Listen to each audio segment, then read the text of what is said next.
Welcome to the Empowering Women in Menopause podcast with your girl, Trudy German. I'm an online personal trainer and wellness coach for women going through perimenopause. Over here, we talk about all things perimenopausal, menopausal, and postmenopausal, and how to thrive through this transition. We speak openly and candidly about what going through this change really consists of, the good, the bad, the ugly, and we also dismiss a lot of the myths or all the myths and talk about how this change affects you mentally, emotionally, physically, and professionally. So let's get into this week's episode. Hello, gorgeous. How you doing? This is like on a Friday evening and I'm recording this because I'm like, I need to help you ladies. So today we are going to be talking about bloat. If you are a woman, you have experienced this at some point. And if you're a woman going through perimenopause, you probably are currently experiencing it, have been experiencing it, about to experience it. So I want to give a story before I get into today's episode. So I've been meaning to record this episode for a while now.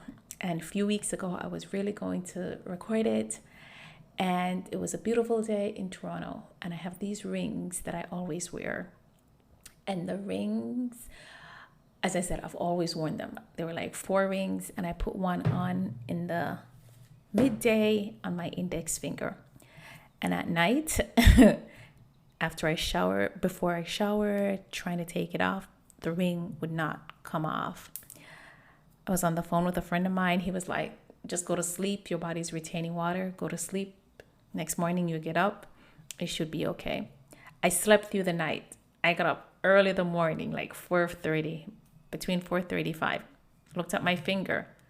My finger was swollen. It was like purplish, bluish, and the ring could not come off. I started praying and I'm like, listen, God, don't take my finger. So I was like, I'm watching it starting to hurt now, right? I slept through the night some way, somehow with this. Started to hurt. I did thing there. I was like, okay, let me go to the hospital. Let me go to the emergency and take this off because this is hurting. I got there and of course I parked. While I'm walking in, I saw the paramedics sitting outside and I'm like, they should be able to take this off. I shouldn't have to go into the emergency. Showed them. They were like, oh, wow, that looks really bad. One of the paramedics was like, is the ring sentimental to you? I'm like, my finger is more sentimental. Get this ring off. Bottom line, they cut the ring off and they had to cut it like 3 places because when it cut, it didn't snap open because my finger was so swollen. And needless to say, cut that ring off. Your girl will not be wearing a ring anytime soon because I am paranoid now. As I said, I've worn that ring multiple times. It goes on and off, no problem. But between retaining water and being bloated, that was a problem. So I was like, let me share that story with y'all. But let's jump into bloat. Hey, we're going to be talking about some of the causes of bloat, what to do to prevent it, and what to do if you do feel bloated. So grab your water and let's jump into this. So what is bloat? I love to define things to make sure that we are on the same page. So bloating, bloat belly is when your belly feels full. It feels tight. It also comes with like this uncomfortable feeling in your stomach. It's like your stomach is hard and it just feels like there's a lot of air in it. And a lot of us experience it sometimes close to our periods. But if you're going through perimenopause and your periods are irregular, you don't know when they're gonna happen, you may be experiencing bloat and you're like, you can't figure out what is going on. I've had women who told me that they're afraid to go out. There's certain things they won't wear because people think they're pregnant. People are looking at them. People even have the audacity to ask if you're pregnant.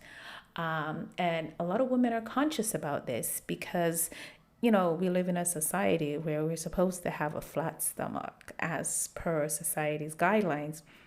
And of course, if you follow me on Instagram, I'm an advocate and I push, losing belly fat, but it's not for vanity. It's for the health risk because as we get older, we're at a higher risk of certain things like type 2 diabetes, high blood pressure, high cholesterol.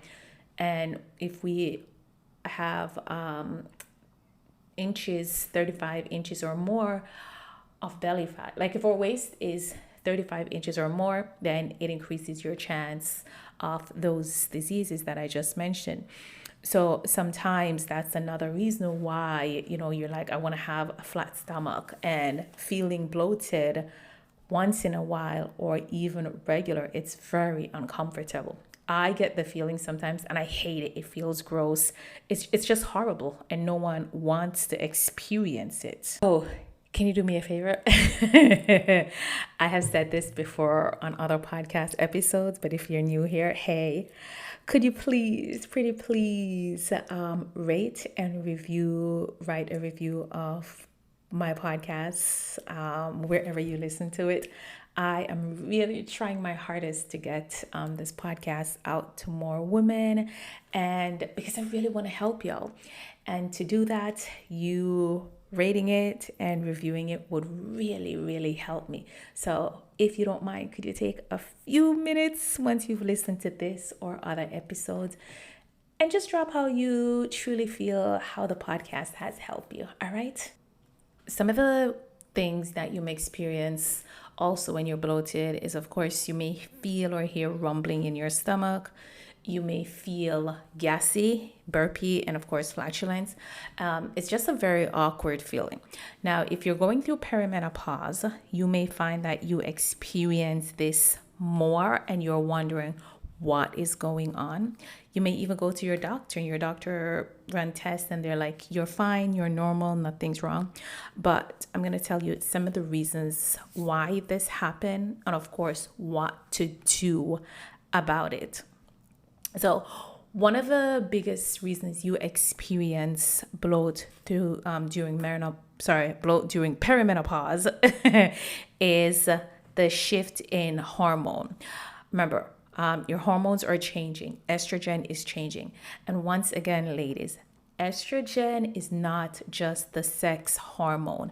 Estrogen is responsible for so many other functions in our bodies, right? It's not just the sex hormone. It helps with our brain health, right? Because it influences blood flow, which also helps to lower inflammation in our bodies. It also helps with how we feel, our mood, because it helps influence serotonin and endorphins, the happy hormones. This is why at this stage, so many of us feel like crap because our estrogen level is dropping, and it does play a vital role in how we feel. It also, of course, we know about the reproductive health. I think that's what we think it's the only rule, but there's so many other things. It also plays a role in bone and muscle health. This is why once we enter perimenopause, we feel like it's harder to lose fat. Like we snap our finger and, we get fat or we can't lose it. It's not just a myth. It is true. And of course, it helps with our heart because it affects how our blood is circulated and the impact of our cholesterol, blood pressure, and all of that. So you see how estrogen is important. So with this change, so many things are changing. You feel unhappy. You don't feel like yourself again. Nothing fits. And it just seems like the pounds, the inches are just piling on your waist no matter what you do. It doesn't matter how much you eat, how much you work out, no matter what you do. You just can't shake the weight around your waist. Well, guess what? I can help you with that, baby. I know how you feel. I know you feel tired. You are consistently moody. You don't feel like yourself again. You want to feel vivacious. You want to feel sexy. You want to feel confident. You want to feel happy. You want everything to fit. I know you do, right? Well, I can help you with that. Click the link below and come on over to join my 12-week program. Thrive, transform, and glow through perimenopause with Trudy. I promise you, you won't regret it. It is a 12-week program guaranteed to have you feeling amazing, guaranteed to have you losing the belly fat. And of course, in the process, of getting you to lose the belly fat, you are going to eliminate a lot of perimenopausal symptoms like hot flashes, night sweats, moodiness, insomnia. Hello, come on over, baby. Don't suffer no more. Let me help you. So estrogen helps to attract water into the cells, into your body, right? So this water makes your teeth, your gums, your tissues, your body, it holds water in those. So when estrogen is dropping, progesterone is also dropping. So water can't be released because you don't have enough progesterone, And as progesterone acts as a diuretic. So a diuretic helps to get the water out. So estrogen is pulling water in. Progesterone is supposed to get it out. Progesterone is dropping. Even though estrogen is dropping, progesterone is also happening. So more water is coming in, but what's supposed to be using to pull it out isn't happening. So this is another reason why during perimenopause, you may be experiencing a lot of bloat. Another reason with estrogen is, so when estrogen is dropping, cortisol levels may be going up. Remember, I did an entire episode on cortisol, which is your stress hormone. Cortisol being high is not a problem. It's supposed to go up and come down. The problem is when cortisol stays high. And if you're under constant stress, this is a problem. So during perimenopause, of course, estrogen is going down. And if you're stressed, your cortisol level is going up. And this may affect the mobility of things going through your GI tract. Now, if things can't get through your intestine, everything is going to be backed up. And this is where sometimes bloat and constipation, or even sometimes diarrhea may occur. And, of course, those may lead to bloat. So here's what also happens with estrogen. So I want you to think about this. I've already said estrogen is dropping. It attracts water. Progesterone is responsible for pulling water out, acts as a diuretic. They're imbalanced, so they're not doing their job. This, of course, slow down the process of food passing through your GI tract. You have the gallbladder, right? Your gallbladder is responsible for storing bile. Bile is a fluid that is produced by the liver that's responsible for breaking down the foods and help with digestion. During perimenopause, with the drop in estrogen and progesterone, bile is dropping. And this, of course, makes it more concentrated. So it's more intense, which may slow down digestion, right? So I want you to also keep that in mind. The estrogen dropping, there's nothing that you can do about that. It's gonna happen. You're getting to that stage where estrogen is dropping, progesterone is dropping. What you can do with this is to, of course, make sure that you are getting more movement in throughout the day. Just think about it. If you have something and it's blocked, if you have a pipe and it's blocked, you got to get movement there. So the more movement you're getting in throughout the day, this will help to loosen up your GI tract. This will help to get things going. This is why I'm an advocate of walking. I walk a lot. When women work with me, I suggest walking a lot. Yes, it will help with your heart. Yes, it will help with your move, but it also helps to alleviate bloat, right? Another reason why you may be experiencing bloat around this time is stress. Stress. And I purposely stress that because I don't think we realize the impact stress has on our body, on so many parts of our body, so many aspects of our lives. When I work with clients in my Thrive program, which you can click below to schedule your call, one of the things I make sure we work on is managing stress, alleviating stress, because stress causes inflammation in our bodies. It causes inflammation in our gut. And if we start getting our gut inflamed, then what's going to happen? We can't digest our food properly. This is where we start experiencing bloat. This is where we start experiencing indigestion. I want you to think about it this way. So we have a lot of muscles in our body, right? We have the skeletal muscles, which are things like our back, our shoulders, our bones, all of those. We also have our smooth muscles that we can't control. The heart is a muscle. The gut has smooth muscles, stuff like that. So I want you to think about when you're stressed, how tense your muscles may feel. For most of us, we carry a lot of our stress in our shoulders. So if we're stressed, right, and our shoulders are hunched up, we can't relax, and we start building tension in our stomach, what do you think is happening in your gut? What do you think is happening in your GI tract? And if it's tense and the food you're eating can't pass, what do you think is going to happen? This is when your stomach, you start hearing the noise in your stomach. Your food can't digest because there's too much blockage. It can't get down. This is when you start feeling bloated because everything is backed up. Nothing is getting out. So this is why managing your stress is important, because when your cortisol level is high, and cortisol helps to regulate stress and manage it. Remember, cortisol is supposed to go up and down. It's not supposed to stay up. And when it's high, of course, it's going to lead to slower mobility. Slower mobility, everything is backed up. The plumbing is backed up. You cannot get anything out.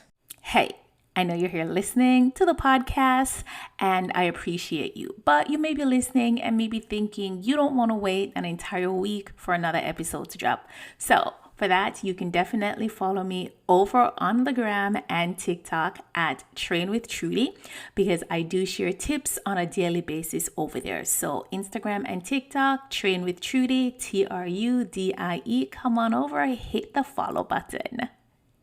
So of course, since you know that stress may be contributing to your bloat, you want to make sure that you're finding ways to manage your stress. I don't think I've done a podcast episode on stress yet. I don't think so, but I'm really going to dive deeper into that in a podcast episode. I know there's so many things that I really want to dive into to help you ladies, because I genuinely love sharing these things, because as a 45-year-old woman, 3 years ago, perimenopause was hell for me. And now I don't experience any of those symptoms, and I'm helping so many other women to experience it, to experience perimenopause without feeling like crap and feeling tired. And I get it if you're not ready to work with me, or if you may not have the finances, but I still want to help you as much as possible. So make sure when you're listening to these podcast episodes, ladies, you're implementing you're implementing the things that I share with you, because they do work. Some of my clients, they come to me from this because they're like, I've taken some of the tips you've given on Instagram, TikTok, or even in your podcast, and I start seeing results. So I'm like, okay, once I start working with you, I'll be able to see more, which they do. And if you're not ready for financial reason, or you're just not ready, that's fine. But please utilize the tips, utilize the information that I'm sharing with you here, because I feel that we're not where we want to be yet, but we're making progress. Because years ago, 10, 15, 20 years ago, there wasn't this much information out. everyone, all women were, struggling in silence. And it's we don't have to do that anymore. So many studies about perimenopause were done on men. On men. Like, I paused when I've read that because I'm like, our bodies are different, our hormones are different. But anyway, find ways to manage your stress. Notice I'm not telling you not to stress, because that's just not possible. You are going to stress. Stress is going to happen. Life is going to happen. I like to say this: in life, we're either dealing with some BS, coming out of dealing with some BS, or getting ready to deal with some BS. The BS don't stop. The life don't stop. Life be lifing.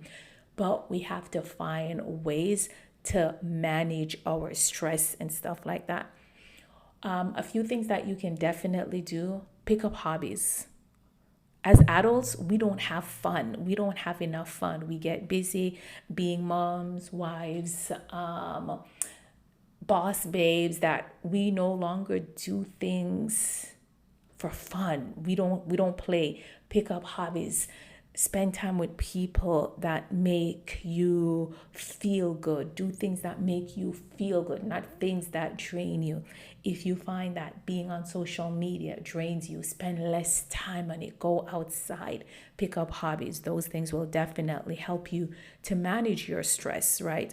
And you'll find that once you're managing your stress, you just start feeling better all over.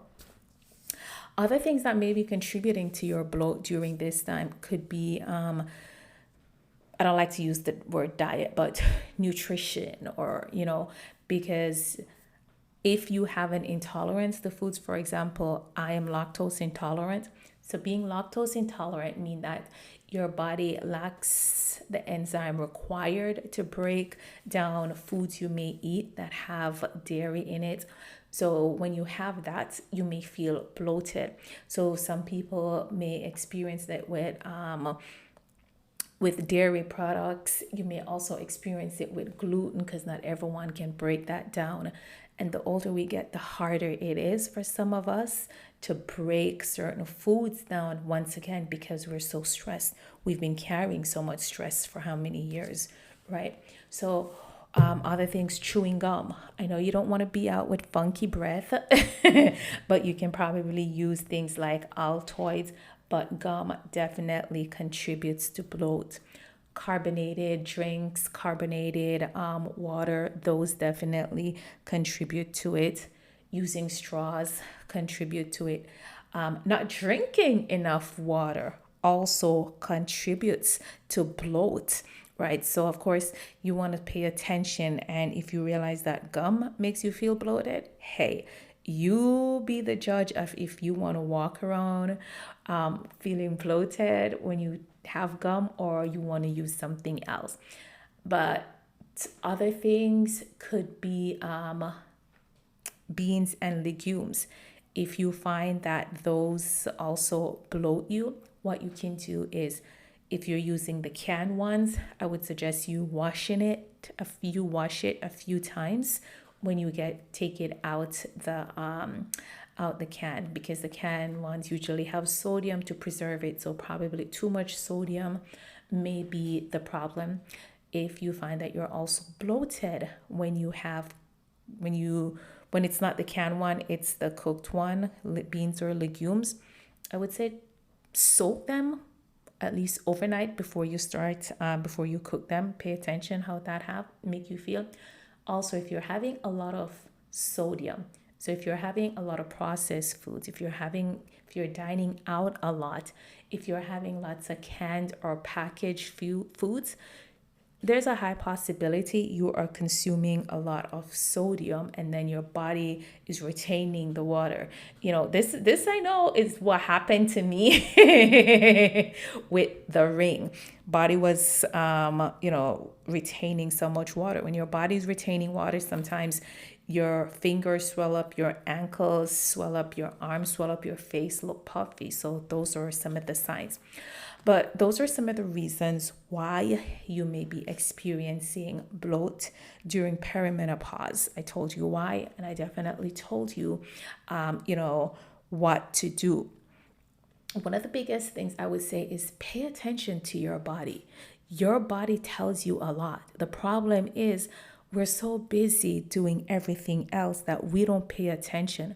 But if you pay attention to, when you're stressed and then you eat, how your body feels. If you pay attention to how your body feel after you've chewed gum or after you've had carbonated drinks, just pay attention to your body, write it down, take inventory.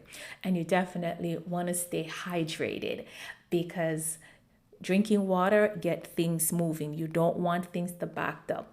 Things backed up, that's when you start feeling bloated. You're moody, you're cranky, you're irritable. People breathing just irks you. All right. So I definitely hope this podcast episode has helped you. So until next time, bye. I hope you enjoyed the episode. And as I've mentioned before, my goal is to empower women in menopause. And by you sharing this episode with other women, share it on your stories, then you will definitely be helping me help other women. So go ahead and share it on your stories. And please, when you share it, don't forget to tag me at Train with Trudy. Until the next episode, have a fabulous one.